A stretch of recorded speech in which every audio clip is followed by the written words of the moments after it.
Starting now. All right, then. Then we're doing another one different this time. We're back again. NXT this time, no. NXT 2.0, I guess I should be saying. But NXT nonetheless, and this is War Games. Well, I guess I should say War Games and that Takeover War Games, even though I want to say Takeover, but they never said Takeover, so it's NXT War Games. But before we begin this review, let my co-host introduce himself once more. Oh yes. Thanks for having me on the show, Bryce. My name is Kyle. I've been on the show a couple of times now, and even though I missed the women war games, but I enjoyed the rest of the war games. So Yes, it's a pretty good show. I thought it was enjoyable. I know a lot of people don't really watch this new NXT nowadays, which is honestly understandable when you think about it in many different ways. But like I said, it's a different NXT and whatnot. It's not the one people loved at one point. And look at this NXT tonight. I kind of wondered to myself, how would they do? I guess technically in a war game. Well, not war. Well, it's war games though, but a takeover style because this is like the first pay per view in this new NXT, right? yeah, this is the first pay per view. Yes, for this new one. So yeah, with this being a new NXT, there's a lot to say. I know this is Beth Phoenix's last night on commentary on NXT also. Yeah, yeah. I was making a couple of speculations on that. I think she probably gonna be inside the feud with her Edge and Miz and Maurice. That's what I was looking at.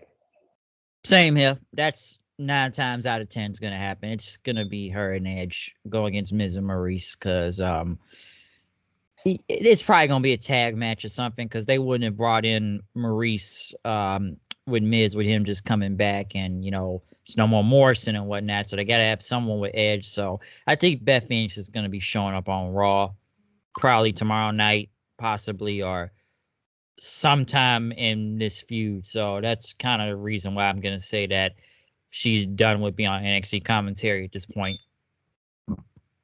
Now, you think they gonna just bring another person, or they just gonna leave Vic and Wade Barrett by themselves? Let them just have a 2-man booth.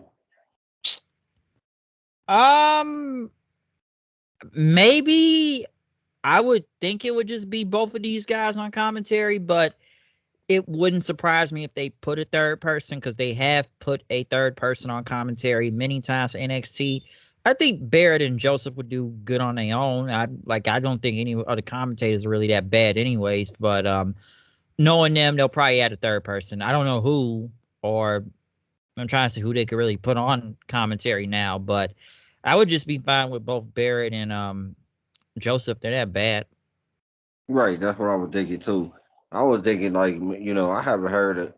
It would be refreshing to hear a 2-man booth other than SmackDown.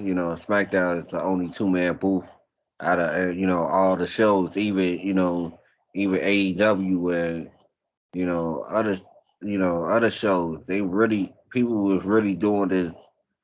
3 or more people on a commentary table, which you don't really need more than three. Three really pushing it. Four, no. Oh, that's just too much. That's too much. But Four yeah, commentators, you don't know who's talking then. right, right. But That's just too yeah, many. I would like Wade and Vic, to be a 2-man booth for a little while. Yeah, I wouldn't mind that. And if they want to bring someone third in, I don't know who, but I'd be okay with just these two. So I don't have really a problem with both of them just doing commentary. I'd be okay with that. Right, right, right. But yeah, Yeah, other than the commentary though, um, I will say this about the women's War Games because I saw a lot of people did not like it. I thought it was pretty good. I didn't hate it. Um, Somewhat wondered if this was even gonna work. Don't get me wrong. Some of these women have been in a War Games match before. EO has been in many of. Right, EO, Dakota, um, Raquel was just in the most recent one. Was it Yeah, last year? yeah. Didn't she win last year? She beat EO.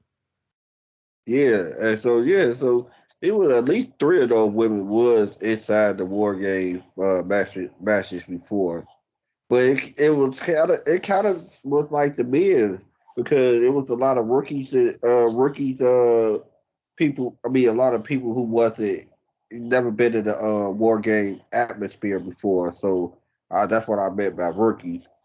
Uh, they never really been in the war game atmosphere. So yeah, I think the women kind of mirrored the men in that situation, and everybody wanted to see if Mandy would how good she would be, how good Gigi would be, how good I forgot the other girl name, but how good these people will be. Cora, Or Jade. Yeah. people like her, like how good they will be in this war game atmosphere. You remember we were just texting, and you was like, "Man, just go back and look at some highlights and stuff." And I saw some highlights, and those were some brutal spots. I was like, "Oh no!" The spot with the where they put the kendo sticks on laid them against the ropes. Oh yeah. Oh my god! I like man. Oh, that was a brutal spot. And the final spot, I saw that with Cora J did a little set time off the rope. I mean, not off the rope, off the cage. But Yeah. those To the the only two table. spots. Yeah, those are the only two spots I saw.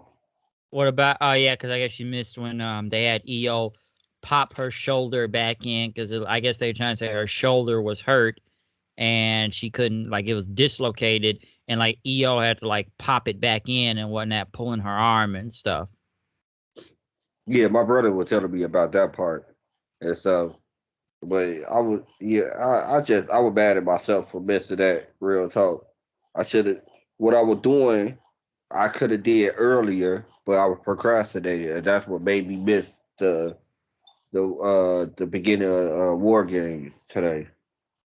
Yeah, I do that too. Like procrastinate on something I'm supposed to do, but then I do it and then think I can get back in time, and then I don't get back in time. Then Yeah, yeah, that's. I try. I Well, I got back in time for the tag team match, and then I watched it for the tag team title match all the way to the end. So I only missed one match. It was a long match, but I missed that one match. Yeah, because like the women's War Games match, I thought it was good. I thought the shoulder thing, they really were playing up into it a lot, and then when they got everybody in the ring, and like team EO and all them, and Kaylee Ray had like the kendo stick and was like walking towards Cora Jade. I thought she's about to turn on her own team, but she ended up hitting Dakota Kai like in midair with the stick and then handing it to Cora Jade then, and Cora ended up getting the she did get the win, pinning JC Jane and whatnot, and stuff. Because Cora Jade did pick up the win, and it's one thing they were playing on commentary a lot. Like, you got to remember she's only 20, and whatnot. So, Yeah, basically say she's the youngest person in the match, giving her the big win. yeah, they gonna slap you in the face with that a whole lot for real. She only 20. She only 20. We get it. We get it. Kind of like She what they did with Ripley. Well, they still do with Ripley. She's only yeah, 24. like, okay, we get it. She young. I understand. Okay, I But get I'm it. very surprised that they gave her the win. You know, I was very surprised. I was like, oh, okay, Cora got the pin. All right, well, that you know says Possible. next in line for the title? Well, the title. I was just explaining to my brother earlier today that the title picture for the women is convoluted right now. There's a lot of pieces that we need to tie up before we even bring in some new blood in there. Cause we still gotta tie in the loose ropes with Dakota. We still gotta tie in Raquel Gonzalez. We gotta finish all little storylines that's still around the women's title picture right now before we even get to the core J's that um uh forgot old girl name from Diamond Mine. The girl Um, uh, Ivy Nile. Ivy now we got they they a little are back in the line as I would say. They will be in the back of the line right now. So that's yeah. I can see her being in the title picture, but that gotta be at least after January. At least after January. Remember, New Year's Evil is coming in on the fourth. Oh So yeah, on the fourth. Yeah, I'm probably gonna be watching a lot of stuff that day. because you got to remember, they, I looking at it right now. They probably make a triple threat match for the women's title for New Year's Evil. So that's how I'm looking at it. That's my prediction of it. That it'll end up in a triple threat match for the women's title. I could Raquel is Kai, and Mandy Rose. I could possibly see that happening. Good point.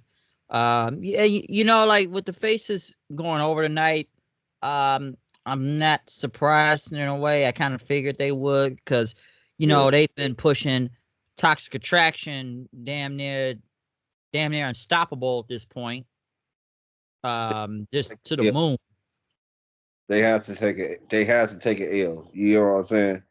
They've been racking up on the W's a lot, so they have to take the L right there. Just one little L. It ain't really hurt them. Yeah, like I said, it didn't really hurt them. Because JC Jane got pinned and whatnot. So like I Yeah. said, they'll be okay. Because like we talked about before, Toxic Traction, they're just the most powerful thing on there, damn near, and just got all the gold, and we see them on the show like multiple amount of times. And see, the crazy part about it, they powerful in a different sense. You get what I'm saying? They Oh yeah, powerful in the sense of numbers. We together all the time. So every day we do we together. But it's not really a dominant type of thing. They just dominated the whole thing. You know what I mean? The whole division. Like nah, it's not really dominance like that. It's dominance of we together. And you take one of us out, the whole team might crumble. That's how you have to take out toxic attraction. But yeah, I how I looked at it with that with that women war game match, it was just there. I ain't gonna lie to you. And that's how I felt about it. Like it was just there. It was just there that they need a women war game match. They needed that. So they needed to put it on the card. But other than that, you look at that team. You look at both teams. It's like none of them started really interacting with each other until like 3 weeks before the War Games there match. you go, there you go. Like it's not like this build has been that long. It's been like what 2-3 weeks. Yeah, Dakota Kai. I mean, not Dakota Kai. Raquel Gonzalez and Io Shirai and Cora Jade. I was like they just already interacted with each other because to be honest with you, they didn't even have nothing to do with each other before then. Like they was in different stuff. Like Io and Zoe Stark. Zoe Starks, they was feuding with Toxic Attraction for the titles. That's true. I think it's because Zoe got hurt. They had to get someone else in there. Yeah, like Cora Jade came out of the clear blue. All right, yeah, she Toxic Attraction attacked her. She wanted to. Not Toxic Attraction. Dakota Kai attacked her, so she wanted revenge. So that's how we should win that. Like that's how we just throw in that. It was just there. That's how I felt. Like if I and then once my brother told me that was the first match, it was like, okay, I ain't, I didn't really miss much, and I don't think I did. I probably missed crazy spots. A couple of little crazy spots, but that's about it. Like I'm gonna see that with the men more games. That's how I felt about it. Like I probably see better with the men. You know.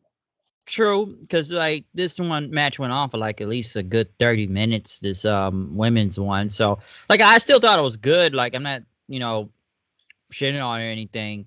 But yeah, I'm sure a lot of people are gonna go back and look at the spots and whatnot. Because like you said, from a story perspective, this was only like 3 week building. Come on, Kaylee Ray kind of also.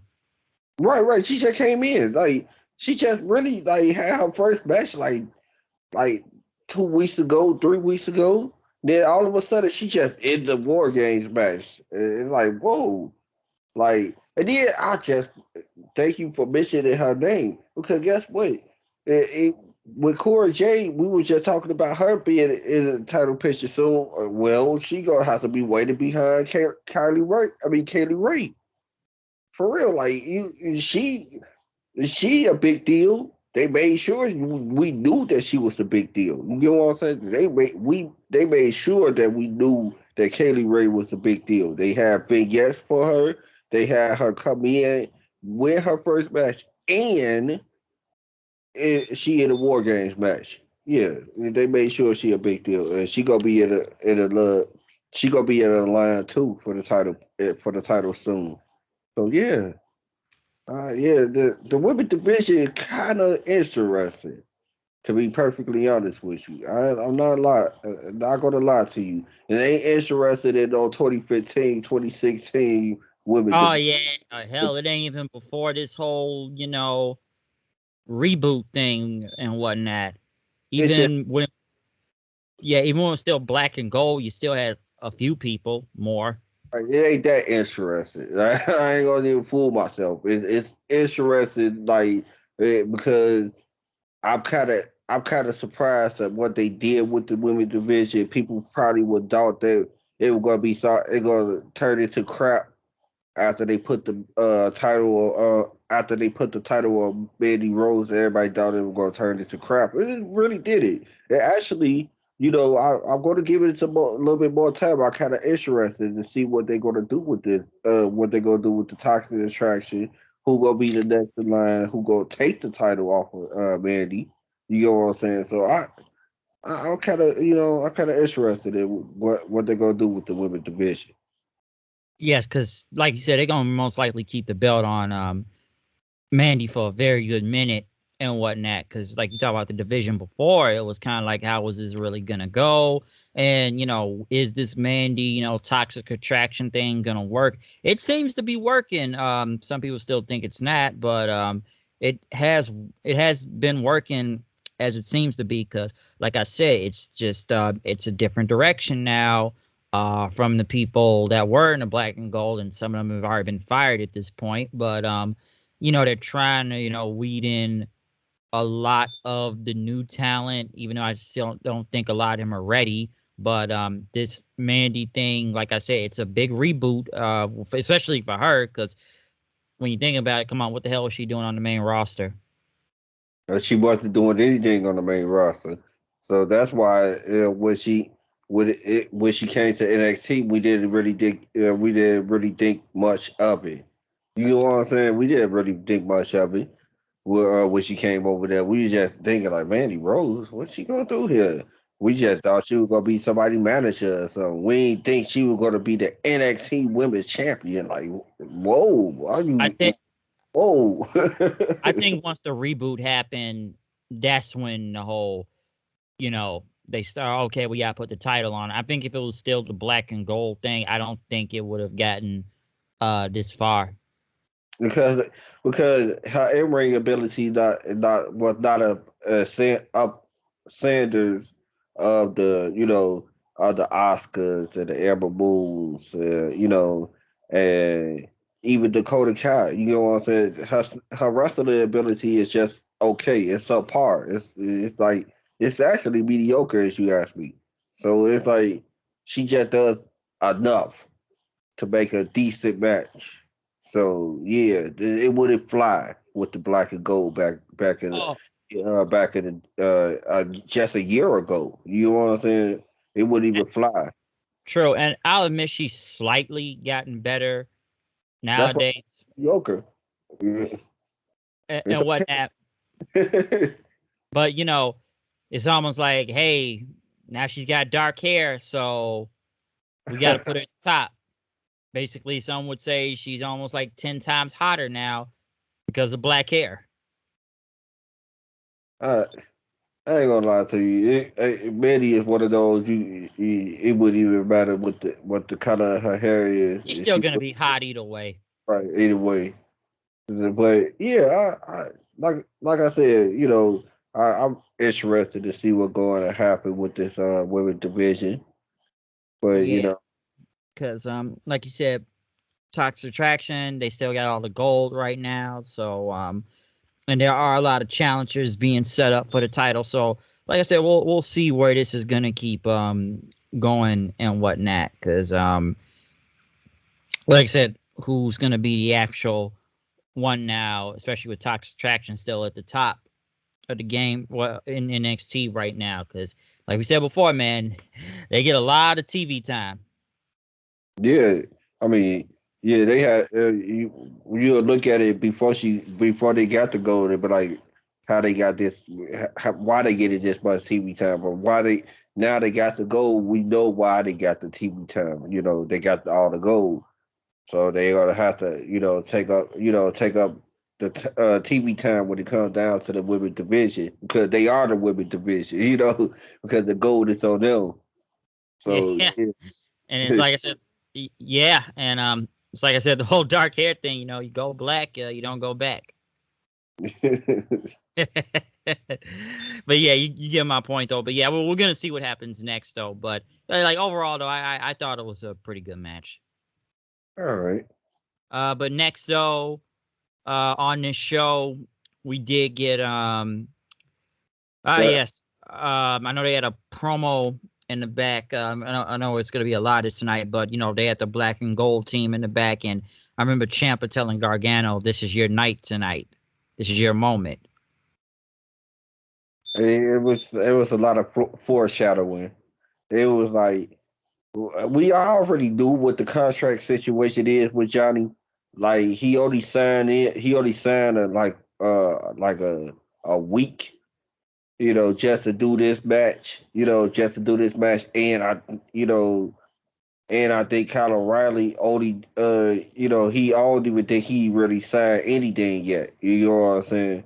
So I, it was a lot of foreshadowing with Johnny, and we'll get to more foreshadowing. Yeah, we'll get to him later, but like let's go with Kyle first because next is Imperium versus Kyle O'Reilly and Von Wagner, the caveman. And he looks like a caveman for some reason. Man, this match was mind blowing. I'm not going to even lie to you. It's really good. Next to the right next to the men's war game match, this had to be my other favorite match because I was Second best impressed. match of the night. Because I wasn't Kyle O'Reilly and Kyle O'Reilly. I know he could go. You know what I'm saying? But when I looked at Imperial, I didn't know they had a lot of moves set in their arsenal that they don't really show on TV. You know, I guess when it comes down to pay per view and TV, a lot you go deeper into the move set, and they went deep inside their move set. I mean, man, you- one of them did a springboard moonsault. My God, I didn't even know they had that in their Oh, move you set. didn't know Eichner did that? I did not know they had it in they move set. Real talk. I was very impressed by them. I'm like, whoa, these guys are busting out something I never knew they had. I knew they had the power game, Like they'll pick up people off the ground and gut wrench power bomb them and stuff like that. I knew they had that type of stuff, and I like. All right, cool. They show that all the time. They strong, but I did not know they could really go into a cruiserweight moves that they needed to, and they did. And I was very impressed. Bob Wagner too. I'm not gonna lie, Bob Wagner impressed me too. He stepped the game up in this match too. He had to. You in the ring with three other guys who on top of their game. So you gonna have to step your game up. So Yeah, he I think did.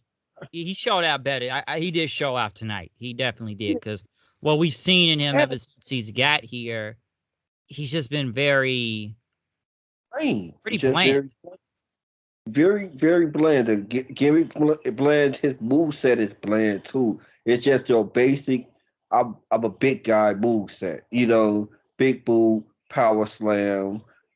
Stuff like that. And he went deep in his bag too.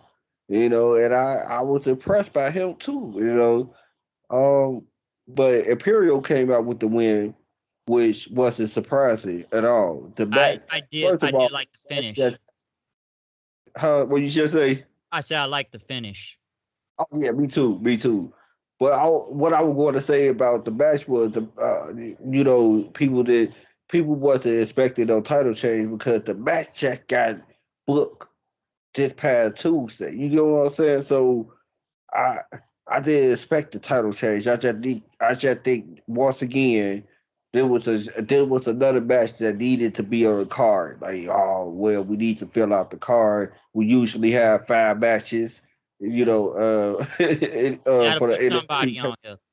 Got to put something else on here. All right, how about the tag team championship? All right, cool. So but actually, it was my second favorite match. And like I said, I was very impressed by these guys. You know, all four of It's them really delivered. same here because I did like the whole O'Reilly trying to get him in like a Kimura lock, but Eichner ended up deadlifting him back up, and then they hit the European bomb, and end up beating O'Reilly right there. Man, but so should we Then go to what the happened? turn? Oh yeah, because right after the fans started chanting "Thank you, Kyle," in, but Yeah. because I think they probably figured he's really leaving, but then Wagner was basically about to turn. He did turn on him, but O'Reilly saw it coming, and he ended up taking him down. And he put up his undisputed era hand sign and told him to suck it. Right. It was so funny. Like, we were going to actually see Vaughn about to turn. So Vaughn did the turn. Ain't no ifs, ands, or buts about it. And people probably look at it like, well, he didn't completely know. He turned. He was going to do it. If Kyle O'Reilly didn't beat him up, he was going to beat Kyle O'Reilly up. So, yeah, he did his turn. So Vaughn is a heel, you know. And then we're gonna have a steel cage match on Tuesday night on Yes. NXT. So now, because he did say he hasn't been in a War Games match, he's been in all of them. Mostly O'Reilly, mostly because that was an undisputed era, but he wasn't in one this time. But I yeah, I I like I said, my second favorite match of the night, and I really was impressed by these guys. I thumbs up to all four of them. They Now, you know were what? And I agree, it was a great match. Like I said, I thought it was the second best one. Also, now the question with O'Reilly is this: did he sign a new contract? I heard today he may have been offered deals, but he has not really made a decision on anything. Because could Tuesday now be his final night if tonight wasn't? Because I didn't really expect him to just like put his undisputed sign up and tell him to suck it. And I saw people some people almost compared it to like Bret Hart right in WCW. no, it can't be. No, it ain't like he saying, he's saying it to the company, I'll suck it and throwing up the undisputed saying like, I'll fuck y'all, it wasn't like that. I don't think it was the same.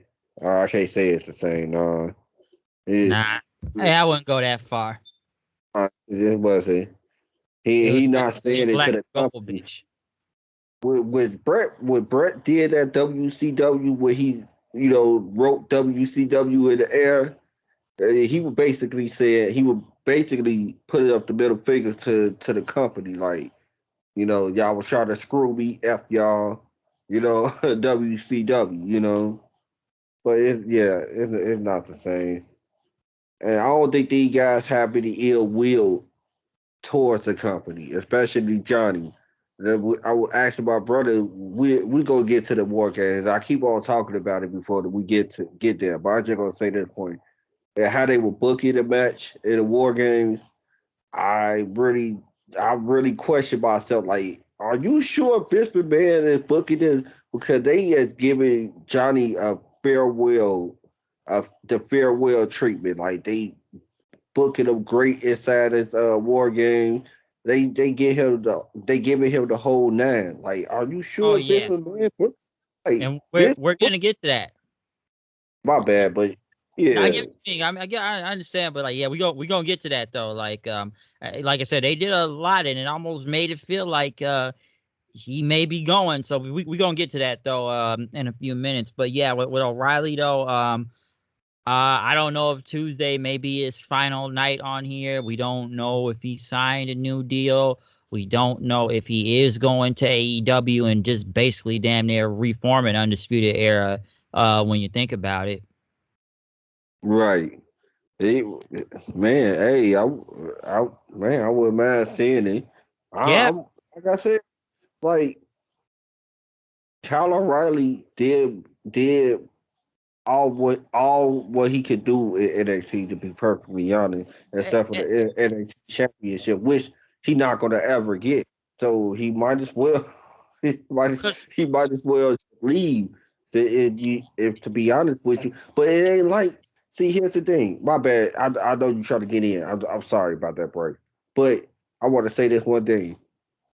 Yeah, if he leaves to go to AEW, it's not a guarantee that these guys are going to be top guys like people think they are going to be. Like, I hate to bust people bubbles sometimes, but like these guys, some of these guys who went there, it's not being presented as top guys. and I'm You gonna know, answer that question. I'm gonna actually answer that question though, because the first thing I was gonna say with the O'Reilly and NXT part was this. Because I figured he'd be going anyways. Because before, yes, they were trying to book him as a singles guy, but then you just throw him back in a tag team to carry this Von Wagner dude who is not ready and just green as fucking grass and can't talk for shit. So that was one thing that already made it feel like he was never going to get the title. Because I like, wait a minute, was this guy being singles? Why is he back in a tag team again? but here's the thing. I want to ask you this: do you think, without I take Vaughn out, remember what was going on with him after the last match with Adam Cole? He was just basically there. It was like he wasn't even. It wasn't. He wasn't even like in any type of feud. Like the crowd wasn't even really behind him after a while, though, Bryce. Like They after a weren't. while, the crowd wasn't around or behind him after a while. Like they would they kind of became still on Kyle O'Reilly. We were kind of becoming like that after a while. Remember, you were calling him the hippie dude. It's like after a He looked while, like a hipster. He dressed like a hipster out there. and see, there we go. So it was like, do you really think? Do you really think he was that guy? Do you think he was that guy?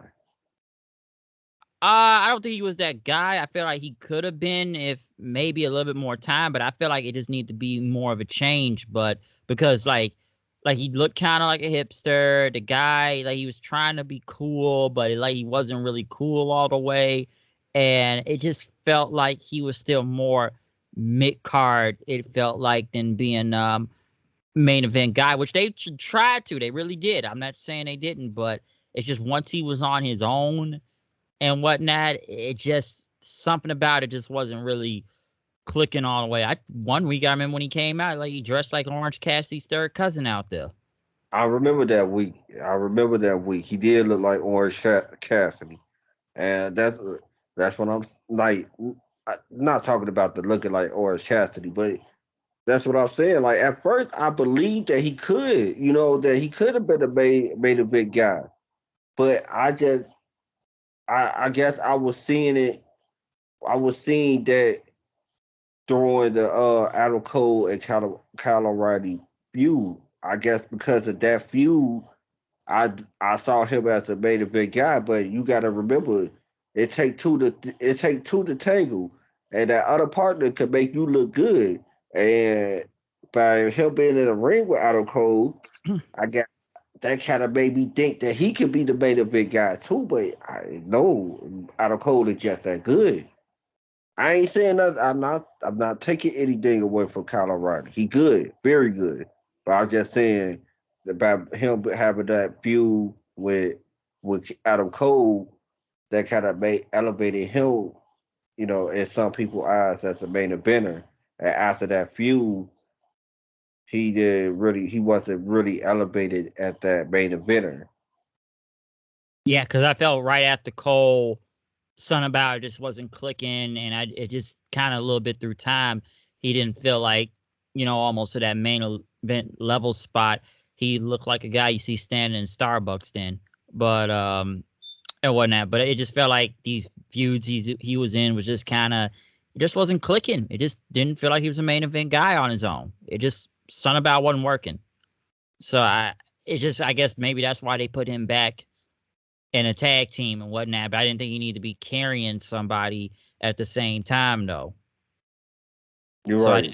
I didn't think you need to be doing that. And to answer your question about the whole AEW part, you are right because like I said, everybody that is left either the WWE or whatnot, how do we know if they're gonna be used to their full potential? Because some would say with Adam Cole, sometime, how do you go from being the leader of this dominant group for the past like what 3-4 years, basically damn near unstoppable, just overall badass group, and then you're kind of now in the fucking goof squad with the elite right now.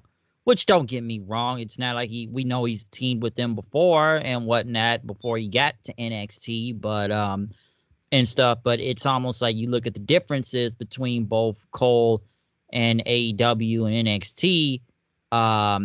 It's almost like he's out there with the goose squad. I'm sure you could bring up the whole fucking Cassidy thing they did the other day. Does he need to be in a feud with Cassidy? Does he? Or is this a holding pattern until they get him to something bigger? How long we gonna hold him? Hold him in this holding pattern. Me and you talked about this before. Like after a while, you can't just hold a person in these little bitty feuds that you until he get into this big feud. Like, and I like, and then if you were gonna, my bad for stuttering, but if you were going to put him in a holding feud, why would you pick Orange Cassidy for that? Why would you pick Orange Cassidy for that? Like, like I don't see what AEW at how they look at Orange Cassidy, but he is not a main eventer. He is not no top guy. He's just not a guy that if somebody beat Orange Cassidy and we gonna look at that guy and be like, oh man, he need a push. He beat Orange Cassidy. They giving him a push. Like, no, we're not looking at that person like that. We looking at him like, oh, okay, he beat Orange Cassidy. Oh well. I didn't like when Orange Cassidy went over Hobbs. I was very bothered by that. And twice already. Twice, Twice. twice. That bothered me twice. I was even more bothered the second time. I didn't even know about the first one. I'm like, after I saw the clip, I was like, okay, that's bullshit. And now I see the second one. Okay, this is even bigger bullshit. Yeah. And like you said, it's like Adam Cole go over there, he in a feud with Orange Cassidy. Then we got Brian Danielson. Of course, he automatically in a feud with the world champion. You know, and then you got CM Punk. He in a feud with another top guy. That's in there. And his first match was with a top guy at Darby Allin. Because these are top guys. You know what I'm saying? Darby Allin is the top guy. That's how they've been pushing him. He rarely take L's. He rarely take L. He took an L on this past pay per view. They a couple of weeks ago Yep. against MJF. But when the last time he took an L before MJF? So that's they booking him as the top guy. And then MJF is a top guy. He rarely wrestled. Top Barely. guys He rarely just talks top most of the time. right. Top guys rarely get in the ring. So bam, it's a difference on how they treated CM Punk and Brian Danielson compared to Adam Cole, but they want us to look at Adam Cole like, oh man, he's still being treated like a top guy because he is a top heel group. He is the biggest heel group of the company, the Elite. And it doesn't really look like it, honestly, right now, because Omega's taking time off right now, and then aren't the Bucks not medically cleared? And so it's just Cole doing this on his own then with Bobby Fish, which I just said, so it's just like mini Undisputed Era right now. Like I said, when I was there at Dynamite and Rampage, like fans were chanting Undisputed and whatnot. But I look at Cole's time in AEW right now, of just some of the matches he's had. I'm not saying they've all been bad or anything, but I'm like, some are wondering when's he gonna get into like a bigger thing, because we've seen him against I'm just trying to name a couple of he's faced Jungle Boy and whatnot, and that did he face Christian 1-on-1 or just in that 6-man thing that just happened not that long ago? Or no, that 6-man tag.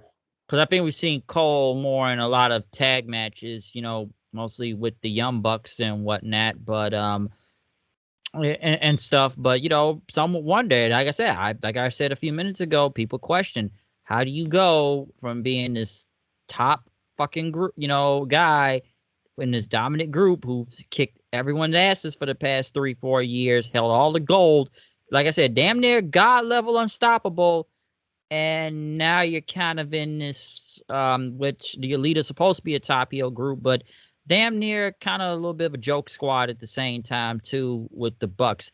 Like I said earlier, don't get me wrong, he did this stuff before he was in NXT. If you go all the way back to somewhat with Bullet Club and whatnot, well maybe that was just mostly because it was just with the Bucks, I believe, and or it was called a Super Click and whatnot.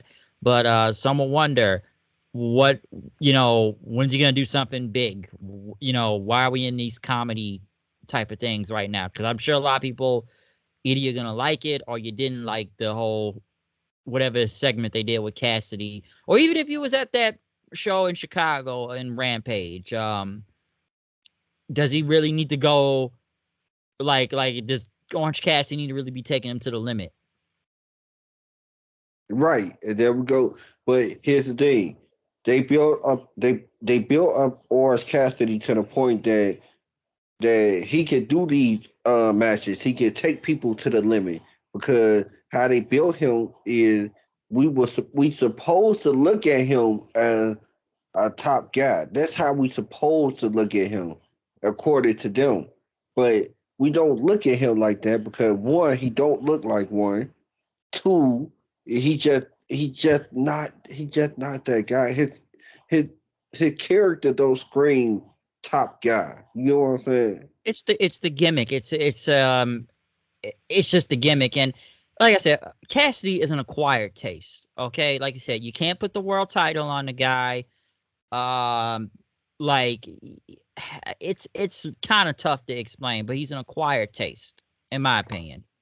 Okay, it's like that up and down type of level stuff where it may work, but then again, it doesn't work at some time. Because didn't people think he was going to be a bigger star after he faced Chris Jericho? Yeah, yeah. That's what they really were banking on to see. And look how quickly that cooled off. Very quickly after the match, it probably cooled off. That's how quickly that cooled off. So like it cooled off that fast. Okay, and like he's with the best friends, or I don't know, having a trend. I think he's hurt again, which I feel like that happens a lot. But you But got yeah, And I like Trent, but he gets hurt a lot. Willa Yuta, like I've seen the guy on ROH. He's not bad. I don't give a shit about Chuck Taylor. Um, Oh, I don't. I don't. He's just not good. Statlander.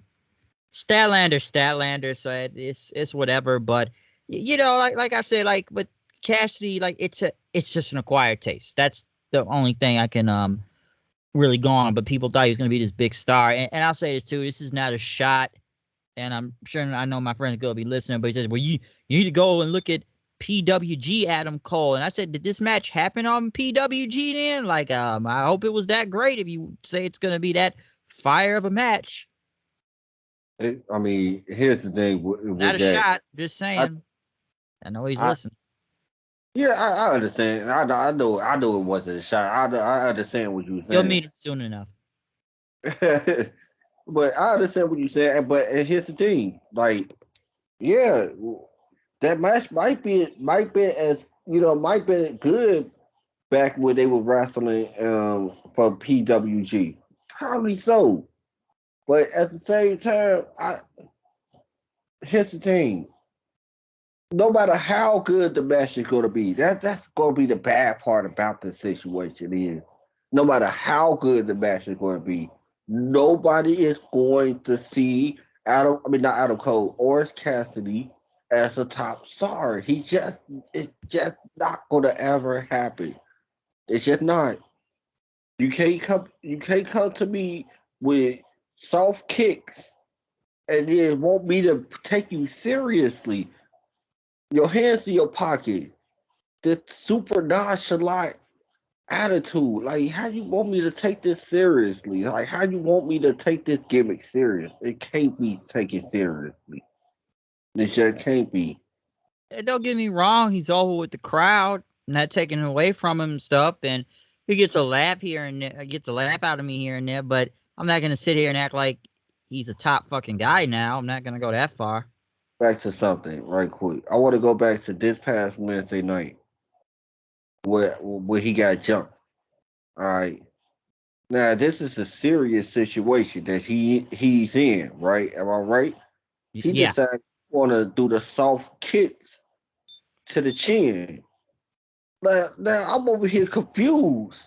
I'm over here sitting in my room and I'm confused. Am I supposed to take this seriously or is this supposed to be a comedy spot?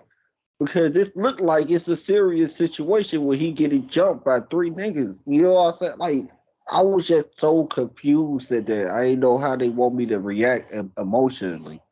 And I just reacted. My reaction was just confusion. Like, didn't what's going on here?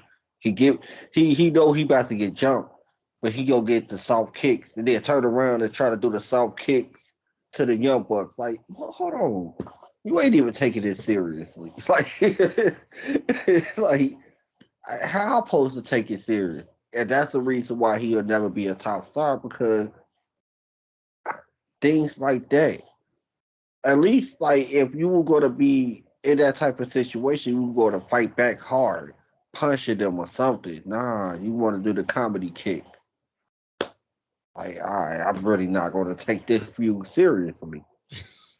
And like I said, I feel like in a way it's a holding pattern. But then you said how long we got to hold off until we get Cole into something bigger. Right.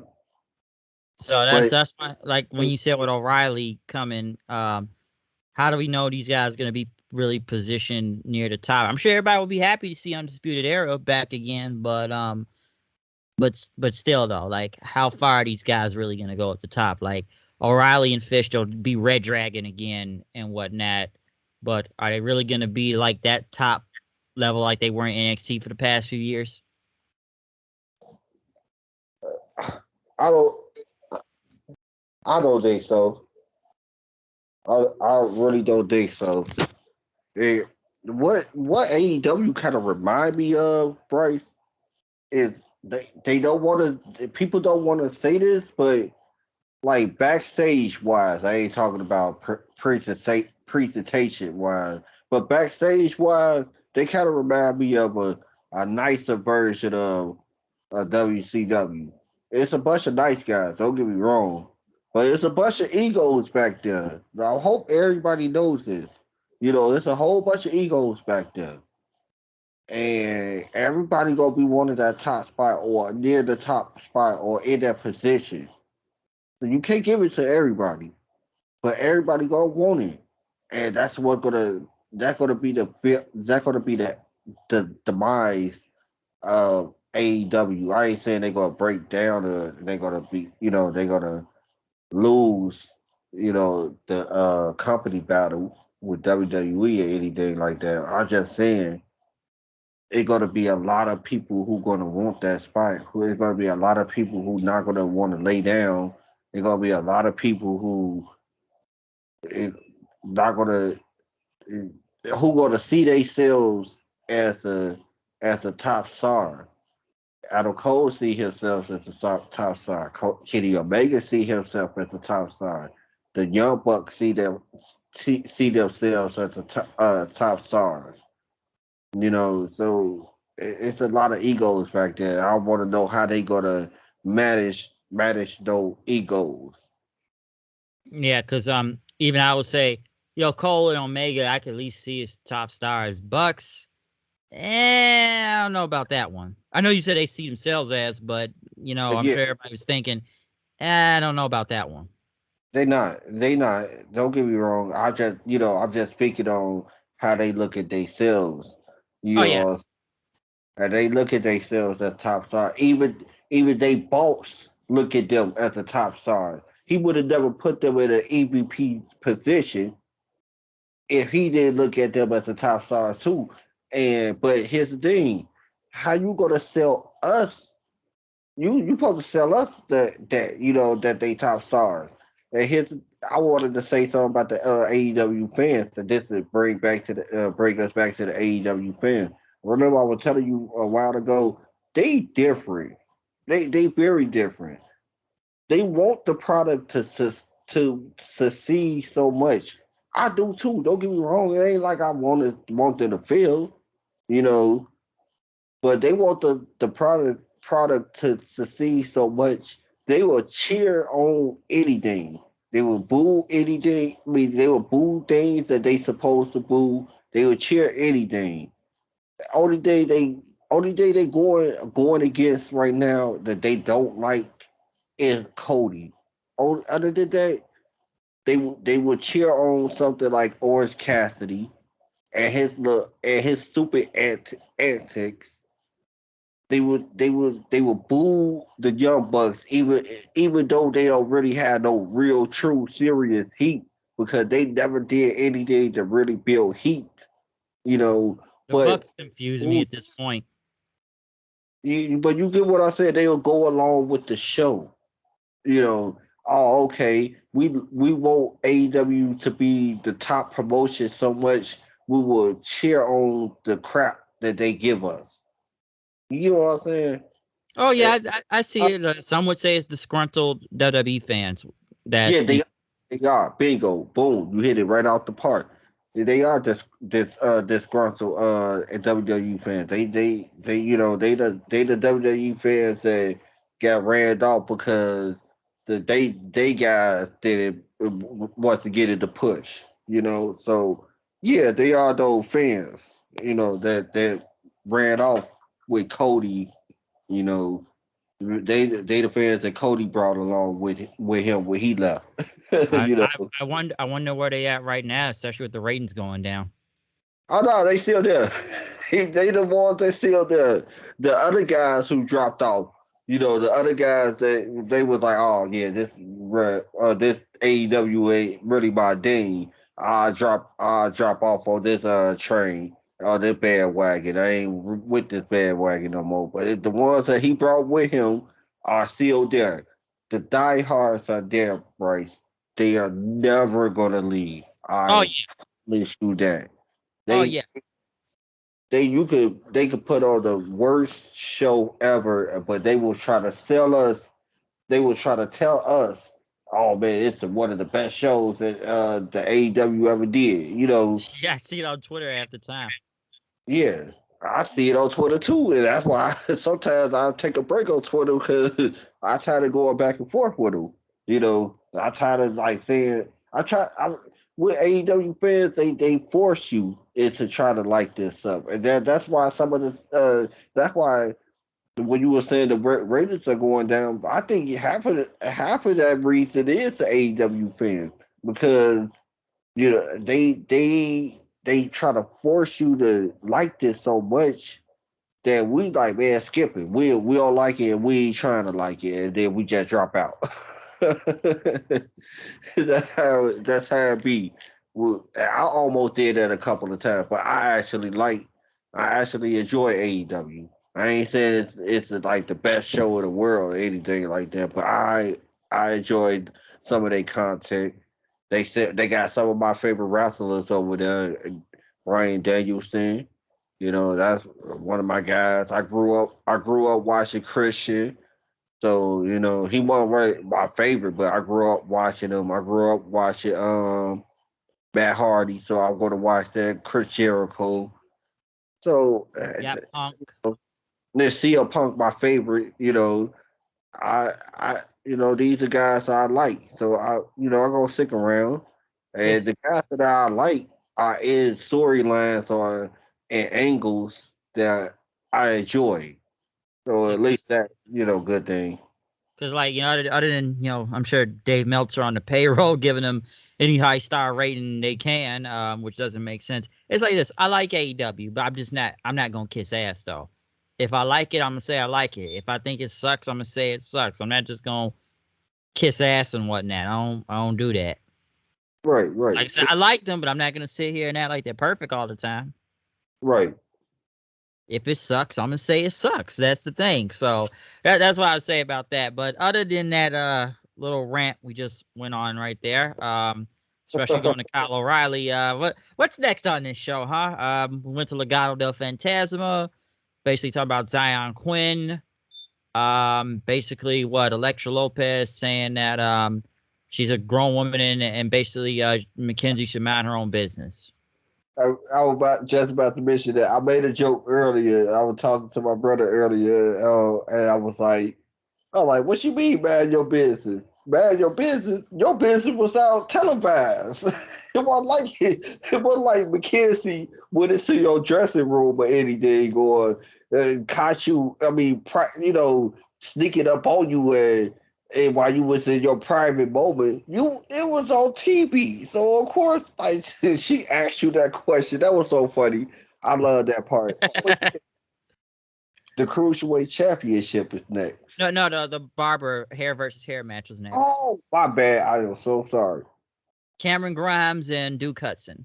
It was a decent match. It was all right. I wouldn't Okay. say it was okay. It was good. You know, Grimes yeah, got the roll up. yeah. Duke is all right. You know, Duke is a boring character to me. So it's like not really into Duke Hudson This like that. poker guy or whatever he's supposed to be. I said he was like John, like the Swingers Palace thing on Impact at one point. It felt like another version of it. Classier version of me. The classier version of Swinger Palace. Yeah, we're not doing the illegal casino. I'm doing a real sophisticated casino. The casino, yeah. I mean, he like pretty much boring. And then this feud was only good to me because Cameron Grimes is a good character. He know how to, make me laugh and give me a gauge where he I wants to. So I give it up to Cameron Grimes for carrying this angle. I thought Barrett was funny on commentary. my Lady Luck is a real bitch. my brother said Duke kind of remind him of a like a boring version of Wade Barrett, like a boring version of like he has some charisma. So that's why I said the boring version of him. Like Wade has a charisma back in the day. You got to remember Bad News Barrett. That was Oh yes. some of the funniest stuff on Raw every week. I'm So afraid I got some bad news. like yeah, this match was okay. It wasn't too much I could say about it. I Yeah, I got the winner wrong. I picked Duke. I Really? thought win. Yeah, I thought Duke because I thought they were gonna give Cameron a new look or something with his cut hair or something, get him a new look. That's why I ain't think Duke needed to take a big L like this. I think he needed a big win, to establish him as a new person who coming into NXT because this was his first pay-per-view match. So that's what I thought they were gonna get him to win because this was his first pay-per-view match. Yeah, but I just didn't think Hudson was winning because like he already got cut Grimes' hair before, and it's not that they cut all his hair off anyways. They cut a little of it off, and then he started running in. I agree with you on that one. That was a good point that you just made. We actually got to see Duke Hudson use the scissors and cut Cameron Grimes' hair in front of our face. So they weren't gonna give it to us twice, And plus, they wanted Cameron Grimes to have his come up his against Duke Hudson. So yeah, I agree with you there. You made a good point on that one. So Yeah, yeah. yeah. Like I said, like Hudson, I just I don't know. Like I just felt like he wasn't gonna win anyways. But like Grimes going over, it doesn't surprise me. I just thought the match was okay. Yeah, me too. Passable match, okay. Okay. Yeah, a crowd cooler, as I would say, cool down the crowd a little bit. Even Yeah, though yeah. they were hot throughout the whole night. The whole night. I don't know how they had voices by the time of the end of the end of the night because they were just hot throughout the whole night. Yeah, by the third match, they just kind of went down and crowd Yeah, was they had no more voice. They used up all their voices. burnt the energy up. But Uh-huh. next though, we got cruiserweight title on the line. Roderick Strong versus Joe Gacy. I tell you, This man, my friend he hates the Diamond Man. the crazy part about it, I love it. I ain't gonna let it lie to you. I love it. I love Malcolm Gibbons. I love all that. Oh, I, don't tell us, don't tell I us love say that. He hates him. He hates him. man. He had this man got a mouthpiece. My God, he got a mouthpiece. He can make you want to sit down and watch whoever he presented. He could be presented the um the two guys, the tag team. He could be presented Roderick Strong. Whoever he presented, I'm already glued to the TV and ready for their match. Like man, he made them sound like the world beaters. I'm ready to see him, even though I saw Roderick Strong for years. He making me want to see this nigga like this my first time watching him. But yeah, and on top of that, I love the Joe Gacy character. It's gotten better. I'll admit it's gotten better. I finally got to know what his character was really about now. We all we got duped a little bit. His character is one of those guys that He's don't a cult, believe anything that he says. You know what I'm saying? he's a I know cult leader. one of those guys on Twitter that want to be all uppity and PC kosher and stuff, and they don't believe anything they say. They just want to be it. They want to be a part of the crowd. They don't want to be the people who other people go against. So they say the little something, the weight shaming things, and talk about things like they attack people who do weight shaming. They attack them hard, but they don't really believe anything they said, and that's Joe Gacy. He Yeah, don't because believe anything he was he gonna said. call this the all inclusive belt if he had won. Right there we go. He don't care about being all exclusive. That's not what his end game is. His end game is just to make himself look good. But he don't all the things he says. He don't believe in it, and that's a beautiful character. Whoever made that character, big ups to them, because that's basically a middle finger to all those people who is online and who just like him, who don't believe anything they says, but they saying it because Virtue signalers. bingo, you hit it. You hit it right on the money. You hit it right on the money. They just want a virtual signal. Because And this gimmick, and let me just say something real quick. Like the gimmick at first, like I said, it was just a middle finger to like either virtual signalers or some would say the SJWs. Because at first they had took away the gimmick because I guess it must have pissed off like some people apparently at first, but they continued it. And like you said, it's a middle finger to like, you know, all, the SJWs, because you see Gacy use words like safe space and, all inclusive and toxic masculinity and what else? Just like, all inclusive and snowflake and basically, it's just making fun of, like, the weight shaming. Like, come on, look what the segment he did last Wednesday. Like, they had like a shorter guy, a fat guy, and a woman basically trying to involve all of the men so they could like you're like the cruiserweight is just being too you're dividing everybody. You need to bring everyone all together, and that's basically what the gimmick is in a way. He's like a cult leader in a way too, but like you said, he's saying shit he doesn't believe in, and like you said, it's a middle finger to like all like like I said, the whole SJW stuff from all the words I just explained, or like I said, from toxic masculinity or Me Too bullshit, or just all that type of stuff. That's basically a middle finger to them. see, and that's why once I figure out what the character was about, and that's what made me what made me get into this feud.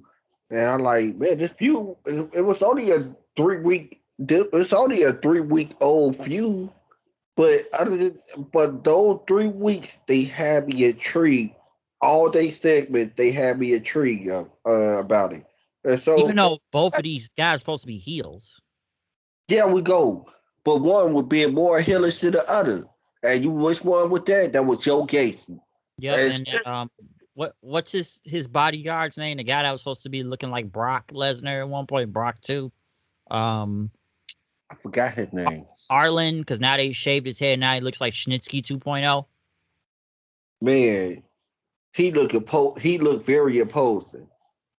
Real talk. Him just They saying thought he was like Brock. They caught people thought he was the next Brock Lesnar.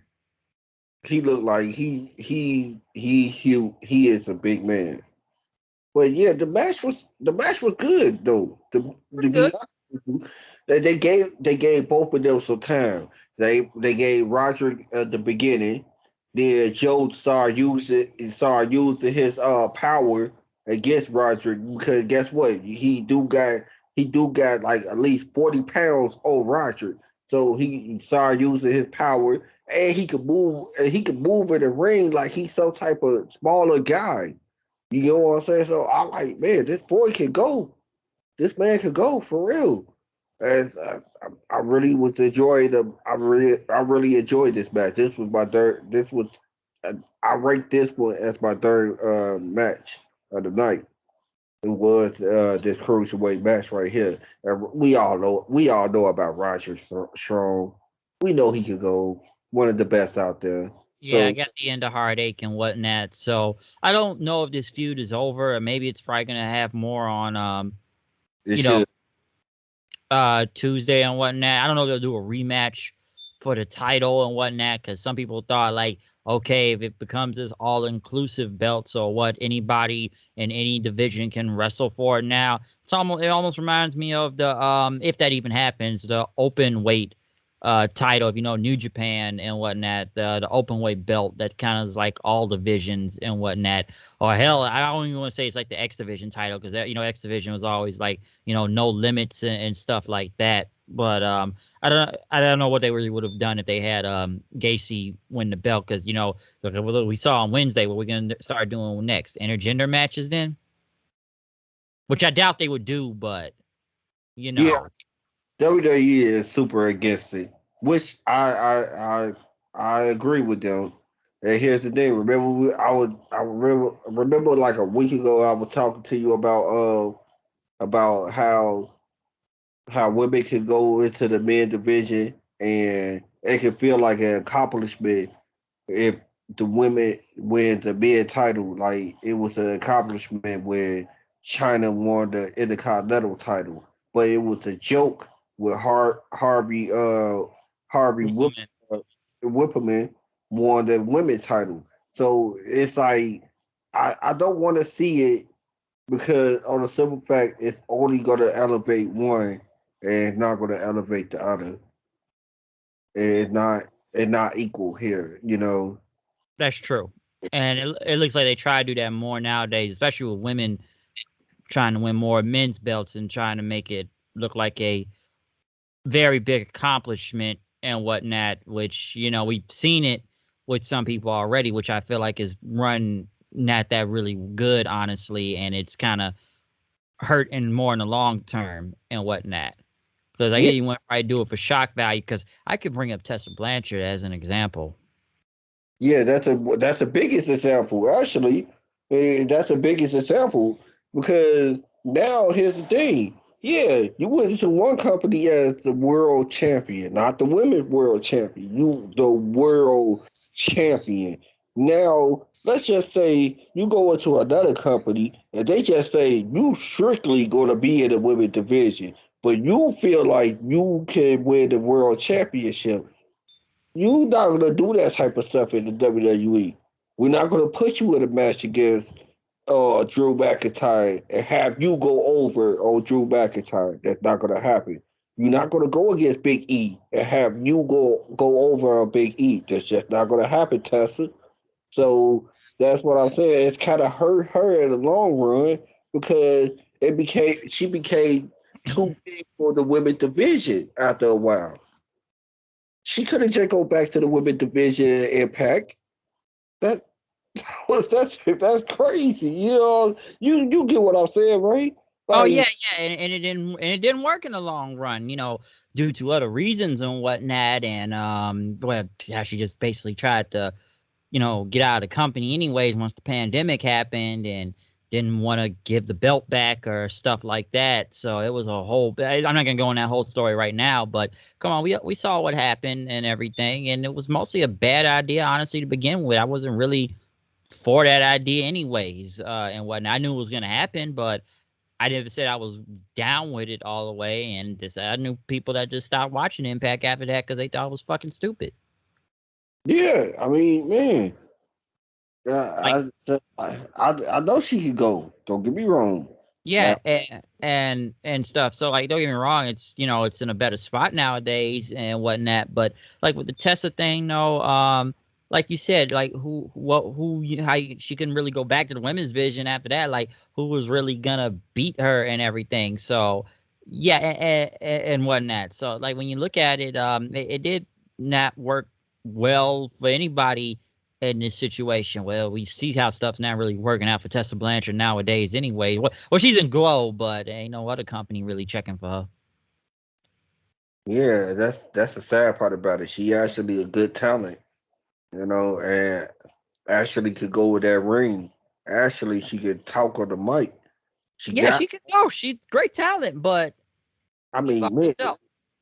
yeah, I know. Especially with that T-shirt.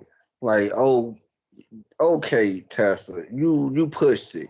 Like, man, you would look at it. Remember, at first, I was looking at the T-shirt. I'm like, man, what's wrong with the T-shirt? It looked like a atomic bomb and stuff. Then I had to look at the words on the T-shirt. I was like, nuclear heat.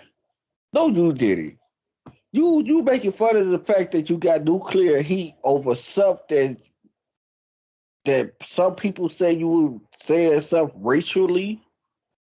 You would be a racist on that. That's why you got the nuclear heat. It ain't like you got And nuclear. you were apparently an asshole to a lot of people that a lot of people weren't really fans of her anyways, because they Yeah, would accuse her of bullying them or something, or I guess using some type of, I don't know, political game over them or something.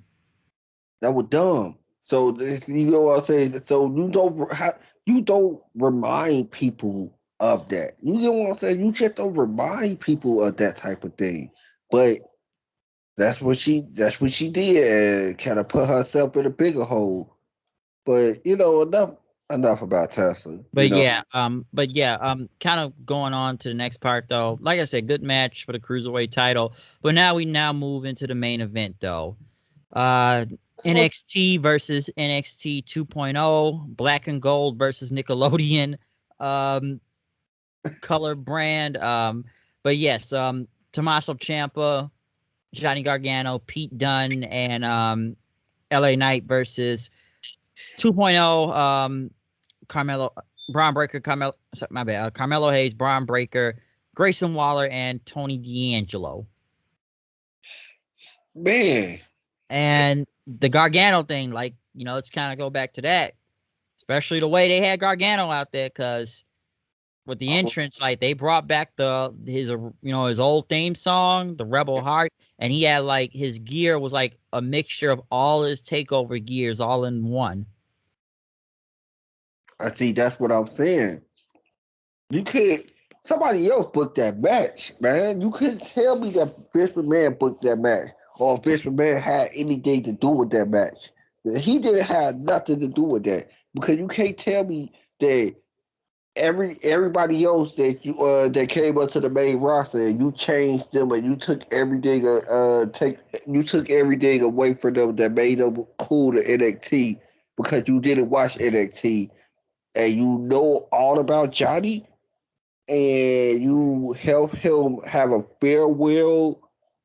a farewell match. Like nah, Shawn Michaels did that probably by himself all alone. For real. I know Triple H ain't back, so I just, like Shawn Michaels did that all by himself. But going to the match though, the best match of the night. The best match of the night. That was oh my god, bro. Agreed, because Get, get it to end, bro. definitely agree, because like I said with Gargano, like it felt like a big send off, damn near, with all the shit they did for him. Like it really did. So I don't know if he really is leaving or not, but the way they did this, I don't know. You talk about if Vince is running the show and that. Well, they said Shawn Michaels was been taking over ever since Triple H had his cardiac whole Uh, incident that went down. So it make a lot he's more been sense. kind of taking it over at this point. It make a lot more sense to me now. So, It- because some say he may be the one booking this other than Vince or Bruce Pritchard or I don't know who else Johnny Ace there. So there you go. Like who's really booking the show and whatnot. But yeah, with Gargano, could this been his last night? Like I said, the contract thing. It's been a bidding war for him apparently, and whatnot. Because I heard a lot of money was offered on the table. So we don't know if this is Johnny Gargano's last night, but the way it looked like it almost felt like it in a way. all right, so if it is a lot of money on what's on the table, if it was a bidding war, you want to know what? You want to know what though? I don't think that WWE really want to win the bid. To be honest with you, when I ain't saying they want to lose Johnny or anything like that, but if it's a bidding war and AEW come in and Trump WWE like man, hey, we got more money on the table and we got less days that you gonna work and it's gonna be less days that you gonna tour. I think he gonna go with that, and I think they not gonna match it. They just not gonna match it at all. They gonna look at it like, well, if they offer you this, you might as well just go there. It's kind of like a sports team situation. It's like a situation of a bidding war for a player to go for a team to go to a team. If that team don't want that player after a while, they it's only so much they're gonna put on the table, and keep on offering that player if they don't really see a future with him, and they don't really see a future with Johnny. They like we've been talking about all night. they are transitioning from the black and gold brand to, as many people would say, the Nickelodeon colors and Yes. NXT 2.0. So they not really looking to push the old black and gold players anymore. They not really looking to push them anymore. Like, to be honest with you, Pete Dunne had two highlights really in the past month. You get what I'm saying? So that lets you know that they are really pushing the black and gold like that. And those two highlights are just recent. He just went against Carmelo Hayes like a couple of weeks ago. And then this war game. You know what I'm saying? So it was like Pete Dunne been around often. I don't think I got another prediction about him. I don't think he's gonna be around so any much longer. Yeah. He's gonna be around WWE. I ain't say he gonna leave WWE, but I think he gonna be more going. He gonna go to the UK, and I think he gonna spending some of that time with NXT UK because Well, he was already in the UK though, so that's why they put him on the main one because I felt like he was upgrading from the UK then after that. but like I was just saying, they not really pushing the black and gold people anymore. And that's true. Like to answer your question is like on both of these questions is this with the Gargano part. Yes, do I think he's worth that much of the money? Not really. Like I'm always been iffy on Gargano here and there and whatnot. Some would say it's a size thing still because there's a reason why he hasn't been on the main roster. I don't think he would have survived on the main roster and whatnot. I don't hate Gargano or anything, but I always just felt Gargano was just like he's been a top guy in NXT, done a lot, but it's just been like you look at him as a guy that's going to be that big on the main roster, whatever, however you feel about the booking or not. I don't know. And would he most likely probably go to AEW? I don't know, okay? Because that's usually the main thing everybody would say is go to AEW now when it comes to, people that leave NXT. So with Gargano, my bad. Hold on, my microphone was messing up. But yeah, well, like Gargano though, where you think that was gonna go and whatnot. So that's how I kind of see the whole thing kind of going with him right now. So is he worth this big amount of money to keep? I don't know.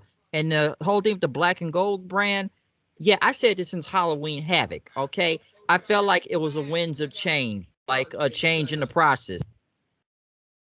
Get what I mean? Like they're Yeah, weeding out the black and gold guys to push these new guys and whatnot. I don't think a lot of these new guys are really ready. I still feel like Tony D'Angelo felt kind of out of place in a War Games match. If you ask me, I'm surprised they even put him in this match in general. You just because everybody says so. Why do they have this Italian guy who says he's from Chicago? I don't know what part of Chicago, 1925, but it sounds like more of a New Yorker. But did he really need to be in this match? But it's like you just said, they want more of these new guys to go over to black and gold. We've seen what happened to a lot of these black and gold guys now. I feel like Ciampa is one of those last of a dying breed things right now in part of black and gold, and whoever else is left a part of it. Because most of the time, the black and gold guys have either been getting fired to what we've seen, or they have been pushed back drastically, and a lot of them are leaving right now. So don't get me wrong, the black and gold part was super over tonight with the fans and whatnot. But we talked like, why do you think a lot of fans don't even want to watch NXT no more? yeah. Don't get me wrong. I truly understand why, because the black and gold brand brought something different from the main roster. I think we were talking about this one day, and I was telling you like the reason why some of these fans are moving away, because it was something different. You get what I'm saying? While we was hit with colors on the main roster, a bright red or a bright blue, we got hit with the a dark gritty setting, NXT wrestling, real wrestling. They mentioned the word wrestling. You know what I'm saying? While we were watching Raw and SmackDown, and they were saying sports entertainment. Well, we was clamoring for wrestling, real legit, you know, wrestling, man. And it was like people don't understand the reason why NXT had a huge following because my bad, excuse me. They had a huge following because of the indie stars that were coming, the independent stars that were coming, the other guys who was in not in independent promotion, who was in other big promotion, New Japan. You get what I'm saying? They people who came for TNA Impact, you know, people who we knew for years, who we thought we would never see in a WWE ring. And we actually get to see these guys in the WWE ring. That was actually something right there, and people don't understand what the connection was with the black and gold brand and the fan base. So when you took that away, you kind of took away a couple of that, a couple of that cool factor that made them cool, that made them, what NXT really was. So yeah, I see why they moved away. I see why they left. You took away all the things that made them cool. That's true. And like I said, and you talk about with NXT before, it was signing a lot of the guys on the indies and whatnot. Some would say it was just Triple H having a PWG on a budget and whatnot. Because hey, we're gonna sign all your favorites from either New Japan, Ring of Honor, Impact, or anybody else that has a big name on the indies, and we'll just put them all into one show, but on a bigger budget. Some would say Triple H, especially his time running it, was more about the in-ring side with NXT, as right now it's more of gimmicks trying to get over characters or whatnot, because NXT at this point really feels like a developmental thing, because they're trying to start a lot of these guys mostly from scratch and whatnot. Personally, I don't think a lot of these guys are ready, and they're still green and they're not ready for TV. And we've seen that out of maybe a few people that have a lot of potential. And I'm sure everyone's going to say, Braun Breaker, Scott Steiner 2.0 right there is probably like the biggest thing that looks like a star right now, in this new incarnation Add of on, NXT. my bad. I wanted to add on to that point where you were just before we move off of it. I wanted to add on to what you were saying. There's only a few people. The few people that was ready, we saw them in the main event. You know what I'm saying? Those four that they use for the Team 2.0, those are the four that they looking at, and those are the four that's ready for TV, and those are the four who could go in the ring. And so they the four chosen ones for real. Yes. Everybody else, they gonna be the ones who gonna be the development. They still developing. That's why the NXT North American title was on who? Carmelo Hayes. Hayes The is good. I like Hayes. I don't know about the Trick Williams thing, though. not Trick. He needs to drop him soon. But but here's the thing. Tony Tony was over. I don't know if you saw that. He Soon as is he over. right, that's crazy. Soon as he come out, you see the kids and everybody doing a little finger thing. Forget about it. They were doing that. I was like, oh, okay, Tony is over. Brian Breaker is Brian Breaker. We know he gonna be the next star. We know he gonna be the next NXT champion. Ain't no ifs, ands, or buts about it. We just waited on when he gonna get the NXT title. Because me and my brother make a joke. It's a long running joke with us. We was like, all Brian promos are 111 NXT Championship 111. And so we just like that's all he talk about. That's he gonna be the NXT champion soon. Oh yeah, how many Scott Steiner references can we make without saying he's a Steiner, even though he is one?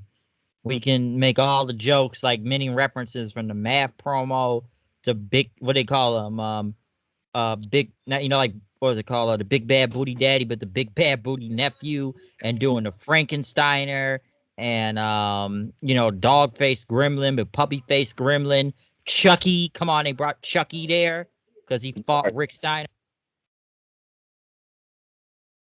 But yeah, I'll, I'll, Chucky. but yeah, it's like I kind of figured, that those are the four they looking at. Grayson Waller, though, that's the only one who I'm confused by. Cause I still don't know what he's about, what he is, who he is, like what, like I just don't know what is Grayson Waller gimmick. So that's why I kind of lost on Grayson Waller. But the other three, Tony make me laugh, and Tony could go in the ring. Braun Breaker is going to be the next star. Carmelo Hayes is going to be that guy who gonna be in the top mid card position. You know what I'm saying? He. I don't think he a superstar yet, or I don't think he a star, but I think he just gonna occupy that top mid card position for a while. But yeah, but this is what this NXT is about. It's to bring in new faces. It's just all it is just trying to make new stars and try to bring them on to the main roster. Like I That's said, some would say it's like OVW. Yeah, it's an OVW that's on TV. You know what I'm saying, that you could actually watch. And that's Vince McMahon vision of it. I guess because Vince thought he had so much success with OVW, we can run down the Hall of Fame names, or the future Hall of Fame names that came out of that OVW class. I mean that came out of OVW. So I think he think it to himself that he could do the same thing. But here's the thing, Vince. You People get lucky sometimes, and you got lucky. All right, you got lucky. You got lucky with John Cena. You got lucky with Batista. You got lucky with Randy Orton. You got lucky with Shelton Benjamin. You got Brock lucky Lesnar. with Brock Lesnar. You got lucky with these guys. You're not going to get that lucky again, because these crop of guys right here, it's not it. Except for the four that we saw this in that ring tonight in that war game match. Everybody else is not it, bro. Because we've seen the changes they've been wanting to make, and not really wanting to sign anybody from the indies anymore at this point, and we'll just teach anyone that doesn't really know much about wrestling and believe they can make it to a star from their own system and whatnot without really having to learn from anywhere else. Or That's crazy. Why do you want to do that? I understand that you want younger guys, but it's younger guys that's in the indie scene right now that knows a hell of a lot more than a lot of those guys that you just signed up. And you just can't tell me that you can't find people who actually know what they doing. Like, like go to the Diamond Man. Diamond Man got a whole bunch of people that I know they know what they doing. I saw them in the ring. They actually could go. Then we go to Jensen and what's that other boy name? The fake APA. Briggs. Briggs and Jensen. Those guys right there are green. Too You can green. tell the gears are moving in their head every time they do a move, or every time they have to do a spot. Like, so those guys are green. And that that goes to the women division. That girl with Indy Harwell, Oh, what's her name? Perota, something Persia. Persia. Yeah, she green. I I see it. It's like sometimes I be feeling bad because they be making her go against these small women, and she just be ragged all of them, and I be feeling sad. I be like, oh my god, these girls gonna get hurt one of these. He's messing with this girl, man. Like I see what he want to do with it. I see what you want to do, Vince, but it's just not there. But about the war game match, actually, like I said, I loved it. I loved that Yeah. match. Every part Or, of that match, the DIY, uh, um, spots they were doing, man, that just made me feel like I was back in 2015 all over again, 2016, 2017. Like, my God, I was like, oh my God. It seemed like I would watch the takeover all over again. Like, man, these guys still work good together. you know, I really like that. I really like how they gave Carmelo Hayes that little last 3 minutes before Brian Breaker won the match. I love that. They the heel tactic that they gave him. They gave him the rake of the eyes, the pull the referee, the low blow. It's like he made they made sure to tell you they made sure to tell it, I mean to say it in the storyline that 2.0 would not have won without Carmelo Hayes.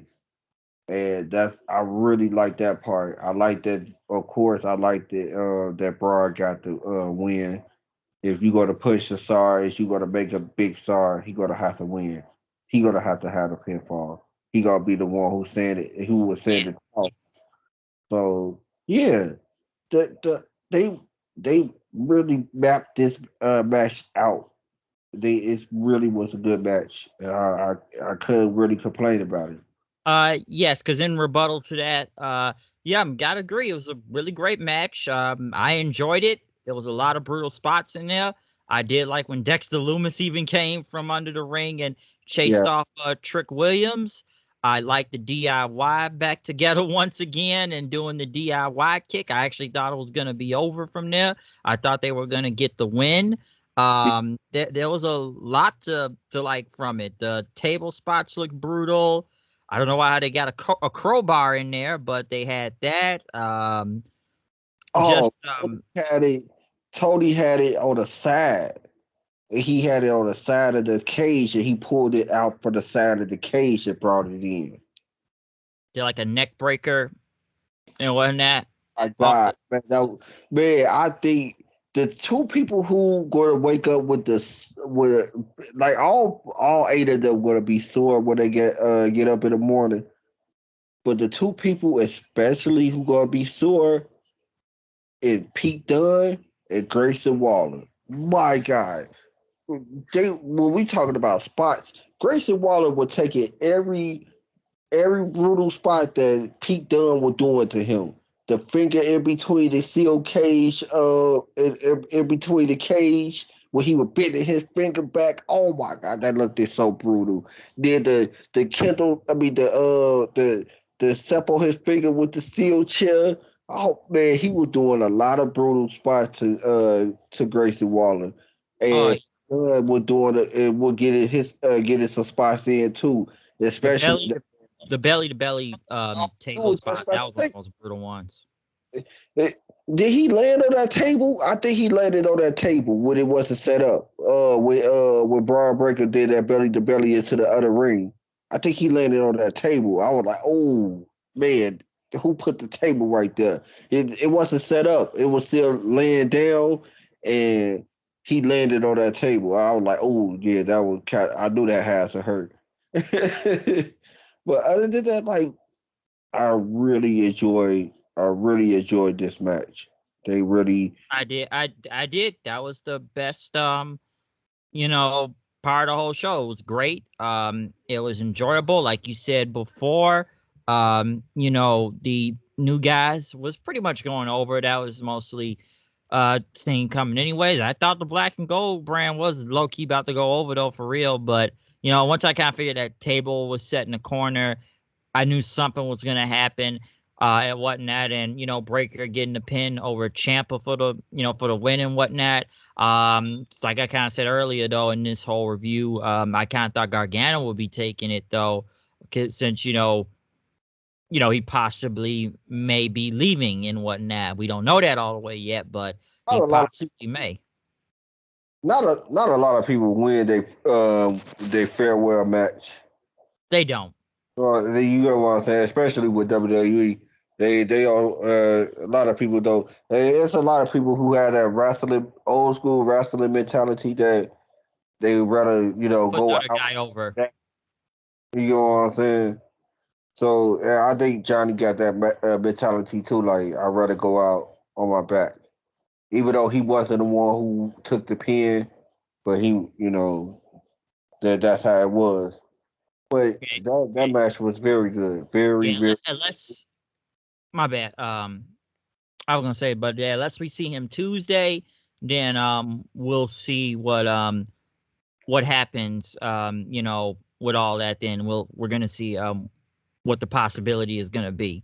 But yeah, like I said, this was overall a great match. Okay, like I said, you talked about earlier, if these guys are ready to be in a War Games match, they proved it. They Hmm. proved it. So like I said, just an overall great match, and like I said, we're gonna see what happens on Tuesday and whatnot, because like we said before, could this be Gargano and Kyle O'Reilly's final time on NXT, or are negotiations still in order? We don't know that. We don't know if these guys are leaving all the way or not. We don't know if they'll be staying or if they're going to AEW. We don't know, or any company. Let me just say AEW, just any company in general. So it's a lot of somewhat mystery in all this. But yeah, overall, as an overall show, um, I enjoyed it. Like I said, the best match was the War Games match itself. The men's side, and I thought the second best one was the tag team with Imperium and O'Reilly and Wagner. I enjoyed the show. I that's the crazy part about it. Like man, even with this new NXT that we got right here, that they even delivered. And we were gonna have some drop offs because the takeover era is gone, the black and gold era is gone. So we thought we were gonna get some drop offs with the pay per view, but they delivered. Like it was like a takeover. They only had 5 matches, like a regular takeover, you Yep. know. And they had them nice and long, like we was in a takeover. They had every match went over at least 15, you know. So I really enjoy NXT War Game. Now I'm looking Yep. forward to their next pay per view. So yeah, Yeah, they did keep I was gonna say they did keep the elements of takeover, into it. Like I said, I just felt like this was a big test tonight. yes, it was. It was a big test, and they passed it.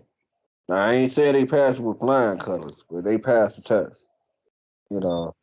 Yeah, it had its parts here and there because, like I said, this new NXT has really been rough getting into, and trust me, I know people that they have tried. They tried to watch the show, but they dropped out because they just, which I don't blame them. I can't really say I blame them for dropping out of it because has been a rough show to get through lately and whatnot, especially in this new direction they're going and all of these changes they made. Like, come on, didn't Scotty Too Hotty just leave? Yeah, Scotty left. Now, he said he didn't like the direction they were going. That's the reason why he left. And so Because he said he missed the black and gold brand. yeah, he missed but hey, he not alone in that situation.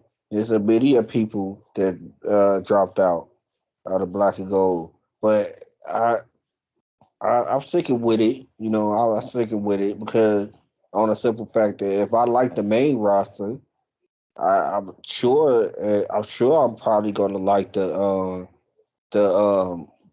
the Nickelodeon version of NXT because on a simple fact it reminds me of a little bit of the main roster without all the shenanigans, DQ finishes and countouts and stuff like that.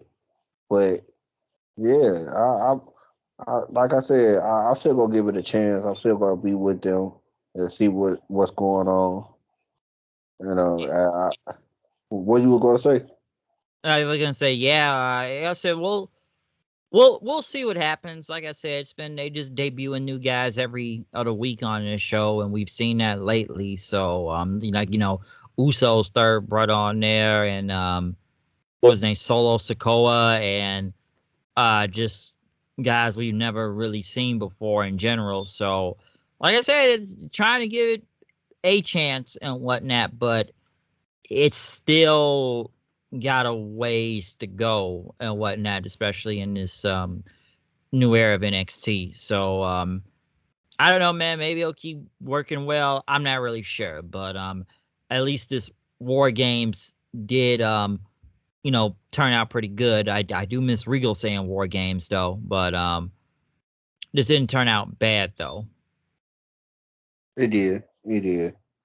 But overall, it was a good show.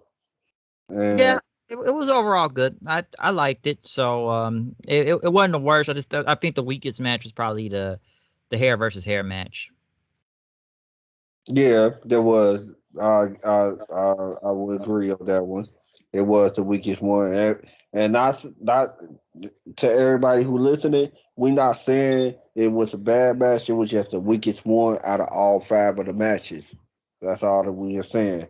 It was actually a decent match. It was a passable match, But yeah, like I said, like we said, overall we can't complain about the show. Yeah, I'm sure maybe some intentions may have been going into it about complaining about because we didn't know if it was going to turn out good in that, but it turned out pretty good. So, like I said, it wasn't the worst, but like I said, a lot of questions are in the air about stuff that did happen tonight, though. So, we'll see what happens with that. But other than that, though, got anything to plug? Well, nothing else. Nothing going on my way right now. Just follow me on Twitter at straightface40, and that's about it, really. Yeah, same here. Follow me on Twitter at Hooded Knight 890. Comment, subscribe. Tell me what you think about this joint review video tonight, and whatnot, or just this. What do you think about this whole NXT War Game show in general? Did you like it? Did you hate it? Did you even watch this show, or did you just go and look at highlights to see anything from it? So, yeah, just tell me what you think about any of this. But yeah, other than that, we are done. I will be back for a Raw review and got a big project plan coming up, which you will be involved in it. It's All gonna be a right. lot of you involved in it. I gotta explain more when we kind of talk off the air about it though. Well, explain more about it. But yeah, about to stop. Like I said, gonna stop the recording right here. So everybody out there, have a good night. And I'm stopping